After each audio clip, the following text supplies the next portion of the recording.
با درود از استودیوی مرکزی رادیو زودی برنامه خبری 27 مارت رو من شالوی گلخوجه از پراگ تقدیم میکنم. نخست سرخط موضوعهای امروز. حقیقت رو بگویید. در شهر کیمیر و مراسم ماتم با گردی همایی اعتراضی پیچید. ساکنان این شهر با سوالهای زیادی خود از مقامات پاسخ میخواهند. آنها میگویند که 200 کس را نجات دادند. آنها خودشان 200 کس بودند که بیرون شدند. دیگران را ماندند که در آشیانه های سوم و چهارم بمیرند.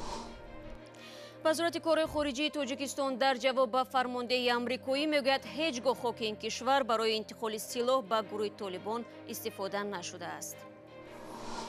و درهای تجارتی تاجیکستان و ازبکستان باز شد ولی صاحبکاران تاجیک به این رقابت آمادند.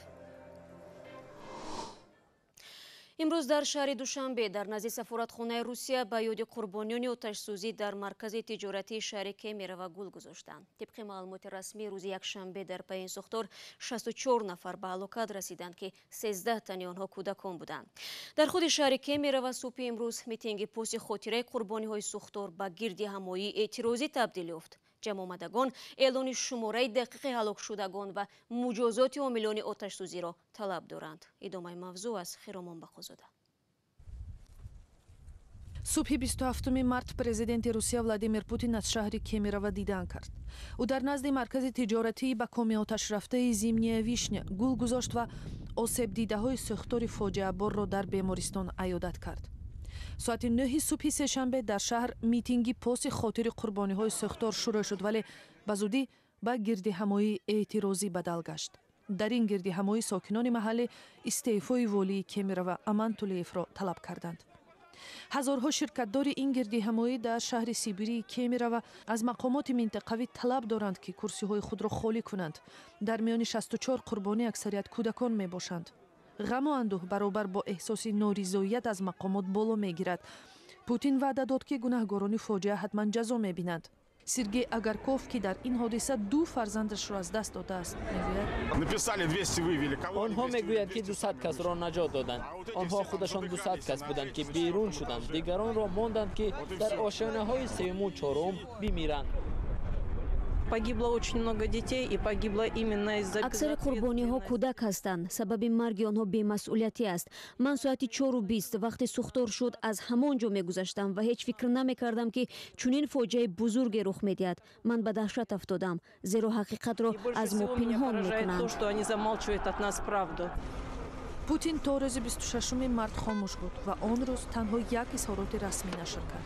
روز سه‌شنبه ضمن بازدید از مکان فاجعه او بی‌پروایی جنایتکارانه را گناهکار حادثه نامید.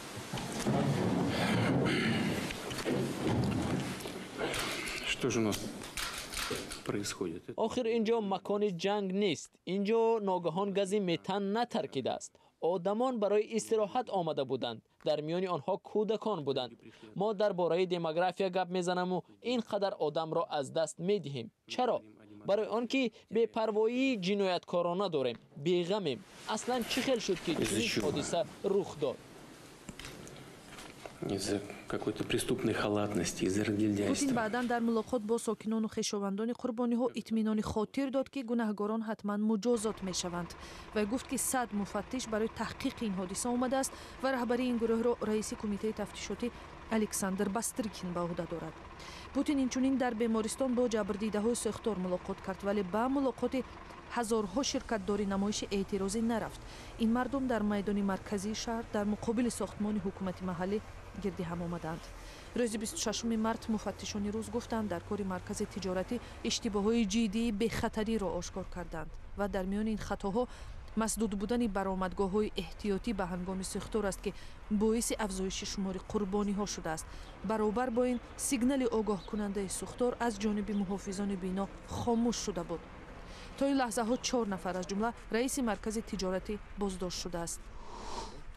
дар идомаи мавзӯи марбут ба Русия, ширкати ҳавопаймоии Уральские авиалинии имрӯз бо пахши акисҳорот Тоҷикистонро ба кӯшиши монополияи бозор айбдор намуд. Ширкат мегӯяд 50 рӯз пеш қабл аз оғози мавсими нави парвоз ба мақомоти Тоҷикистон дархост фиристода ҳамаи расмиёти заруриро иҷро кард, аммо то ба ҳол иҷозаи парвозро нагирифтааст. Гузашта аз ин ба иддаои Уральские авиалинии Тоҷикистон бидуни огоҳии пешакӣ 30% парвозҳои ширкатро кам кард.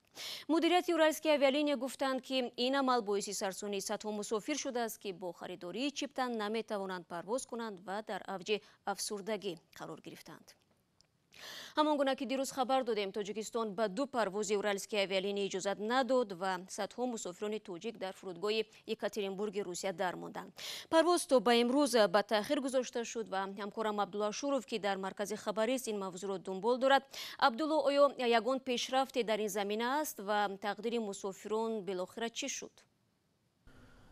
шаҳло, ҳамин лаҳзаҳое ки мо суҳбат мекунем, мусофирони ин ду хатсайри Екатеринбург Душанбе ва хатсайри Екатеринбург Хуҷанд аллакай ба тайёраҳо менишинанд ва тайёраҳо мунтазири иҷозаи парвоз ҳастанд, ба Тоҷикистон парвоз мекунанд, чун мақомоти ҳавопаймоии Тоҷикистон ба таври истисноӣ ба ин ду ҳавопаймо иҷозаи парвоз доданд, чун мусофирон мунтазир буданд. Аммо тавре масъулони ширкати ҳавопаймоии Уральские авиалиния мегӯянд, дигар хатсайрҳои онҳо ҳанӯз иҷозаи парвоз ба Тоҷикистон нагирифтанд ва имрӯз то охири рӯз онҳо мунтазири посухи ҷониби Тоҷикистон хоҳанд шуд. Марина Карпенко, сухангӯи ширкати Уральские авиалинии, дар суҳбат бо Радиои Озодӣ дар ин робита гуфт: Эти два рейса улетели, то есть им дали разрешение в связи с тем, что были... ҳавопаймои ин ду сайрхатҳо парвоз карданд, чун билетҳо фурӯхта шуда буданду мусофирон мунтазир ба ин ду ҳавопаймо ба таври истисноӣ иҷозаи парвоз дода шуд. Аммо дар мавриди дигар парвозҳо ҳанӯз посухе нагирифтем ва мунтазири ҷавоби Тоҷикистон ҳастем. сипос аз Абдулло, ин мавзӯъ ба таври фарогир дар вебсайти мо таҳлил шудааст. бармегардем ба Тоҷикистон. Вазорати корҳои хориҷии Тоҷикистон тавассути хоки ин кишвар бо силоҳ таъмин шудани гурӯҳи Толибонро комилан рад мекунад. ахиран фармондеҳи нирӯҳои мусаллаҳи Амрико дар як суҳбаташ гуфт, ки Русия машқҳои низомии худро дар Тоҷикистон бо ҳадафи интиқоли силоҳ ба Толибон истифода мебарад. Аммо мақомоти тоҷик чунин боварҳоро дур аз воқеият ном бурданд. тафсилоти бештар аз Мирзонабии Холиқзод. ҳукумати Тоҷикистон изҳороти фармондеҳи нирӯҳои мусаллаҳи Иёлоти Муттаҳидаи Амрико дар мавриди ин ки қаламрави Тоҷикистон барои таслиҳот ба Толибон мавриди истифода қарор дода мешавад рад кард ва ин изҳоротро як нав боиси таассуф ва беасос хонд. вазорати хориҷии Тоҷикистон дар изҳороти худ ки дирӯз инро ба нашр расон гуфт, ки Тоҷикистон ба ҳеҷ гуна ҳолат наметавонад ки машрӯияти Толибонро қабул кунад ва ҷонибдори сулҳу субот ва бо роҳи мусолиҳа ба даст омадани сулҳу субот дар Афғонистони ҳамсоя мебошад. Ҷон Николсон, фармондеҳи нирӯҳои мусаллаҳи Амрико, дар суҳбате ки ҳафтаи гузашта бо BBC дошт, зикр кардааст, ки нирӯҳои мусаллаҳи Русия вақте ки бо нирӯҳои мусаллаҳи Тоҷикистон размошаҳои муштарак анҷом медиҳанд, қисме аз ин силоҳҳоро дар инҷо мегузоранд ва ин силоҳҳо барои Толибон қочоқ карда мешавад. ҳамин гуна вазорати хориҷии Тоҷикистон мегӯяд, ки ин иддаоҳо беасос ва нодуруст аст ва Тоҷикистон ҳамеша имтидоди марз бо Афғонистонро таҳти назорат дорад ва хусусан дар амри ҷилавгирӣ аз қочоқи маводи мухаддир ва силоҳ хеле бо ҷиддият муносибат мекунад. ҳамин тавр мақомоти марзбонии Тоҷикистон низ дар суҳбат ба Радиои Озодӣ гуфтанд, ки ин изҳороти фармондеҳии нирӯҳои мусаллаҳи Амрико асос надорад ва онҳо хатути марзро бо кишвари ҳамсоя Афғонистон таҳти назорат доранд ва шабу рӯз онро назорат мебаранд. Мирзонабии Холиқзод гузориш медод ва ҷузъиёти ин ҳодисаро дар сомонаи мо www.ozodi.org пайдо кунед. шумо барномаи хабарии Радиои Озодиро тамошо доред. мақомоти 22 кишвари ҷаҳон дар посух ба заҳролудшавии ҷосуси рус Сергей Скрипал аз хориҷ кардани дипломатҳои Русия хабар доданд. то ин замон 23 дипломати Русияро худи Британия хориҷ карда буд. ба нишони ҳамдилӣ бо Британия 15 кишвари узви Иттиҳоди Аврупо, Амрико, Канада, Норвегия, Албания, Македония ва Украина низ аз ин чора кор мегиранд. ба сурати умум давлатҳо қариб 140 дипломати Русияро ихроҷ мекунанд. Карл Шрек, хабарнигори Радиои Озодӣ, дар шаҳри Прага аз Пол Раян, раиси маҷлиси намояндагони Конгресси Амрико, дар бораи дурустии тасмими ихроҷи дипломатҳои рус суол кард. با فکرم عملی درست است. این عمل شهادت همرأیی ما با متفقمان بریتانیا می باشد. با فکرم این عملی فوق‌العاده است که آن را کشورهای اروپایی و از جمله جمهوری چک دستگیری کردند. در سالهای 90 یک دانشمند اعتراف کرده بود که زهر نظامی را در بازار سیاه فروخته بود و سپس با آن زهر یک صاحبکار را کشته بودند. با فکرم در قضیه فعلی همه چیز روشن است و بریتانیا آن را واضح توصیف کرده است و این همان چیزی است که روسیه میکند. ما فکر میکنیم که روسیه این کار را انجام داده است. چون این عمل تحمل نمیشود. کشورهای متمدن چون این کار نمیکنند و فکرم اقدام مناسب است. ولی این تشنج است، تشنج دیپلماتی. بله، این تشنج دیپلماتی است و نباید تحمل شود. زهرآلود نمودن و کشتن مردم با گاز کشنده در خاک کشور دیگر عملی نیست که کشورهای متمدن کنند و چون این کار نباید تحمل شود.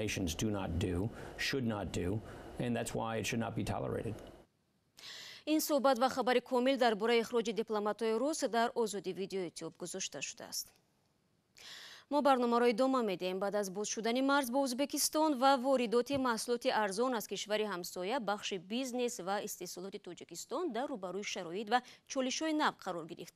در حالی که اکثر خریداران تاجیک از صفت و ارزش محصولات ساخت ازبکستان راضی هستند، کارشناسان میگویند صاحبکاران تاجیک باید به زودی نحوه تولیدات خود را بازنگری کنند. گزارش همکاران ما از نستایش وریم در همین باره است. صاحبکاران ازبکستانی هرچی بیشتر به بازار تاجیکستان راه می‌یابند. اخیراً از ازبکستان هزار نامگوی مال و محصولات شروع از غذای کودکانه تا ماشین‌ها سرازیر شد. بیشتر این محصولات در تاجیکستان استحصال نمی‌گردند و از روسیه و چین، قرقیزستان و قزاقستان وارد کرده می‌شوند. هدف صاحبکاران ازبکستانی نه تنها داخل شدن به بازار محلی، بلکه تنگ کردن موقع بعضی از این شریکان تجارتی تاجیکستان نیز هست.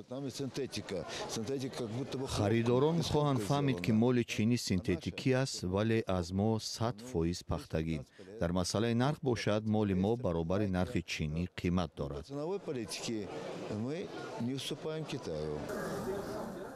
در ازبکستان تولیدی مال‌های رشد کردند که می‌توانند با محصولات همسان در تاجیکستان رقابت پذیر باشند. برای مثال لباس‌های استحصال ازبکستان صفتی بهتر و از 8 تا 12% نرخ ارزان‌تر دارند.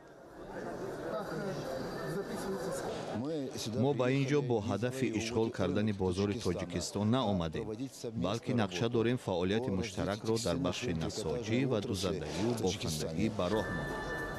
تاجیکستان برای ازبکستان باز یک بازار خواهد بود که استحصالاتش اساساً برای صادرات پیش بینی شده است. بر عوض تاجیکستان بجز از محصولاتی برای کشور استراتژی، نیروی برق، سمنت و آلومینیوم تقریباً چیزی برای پیشنهاد ندارد. البته مسائل موجودند که در سطح عالی علاقه جانب‌ها به توافق رسیدند، اما اگر سخن درباره شرکت‌های خصوصی تجارتی برود، مسئله مشکل تر است و بدون انجام پژوهش خاص و آموزش بازار در این باره چیزی گفتن غیر امکان است. تنها میتوان تاکید کرد که ازبکستان به استحصالات داخلی توجه خاص ظاهر میکنند. این بخش را رشد میدهد. از این خاطر با محصولات خود داخل شدن به بازار ازبکستان آسان نخواهد بود، بخصوص با باج‌های گمرکی که موجودند. در همایش صاحبکاران تاجیکستان و ازبکستان که ماه روان در شهر دوشنبه برگزار شد، 16 سازشنامه همکاری با مبلغ عمومی 620 میلیون دلار به امضا رسید.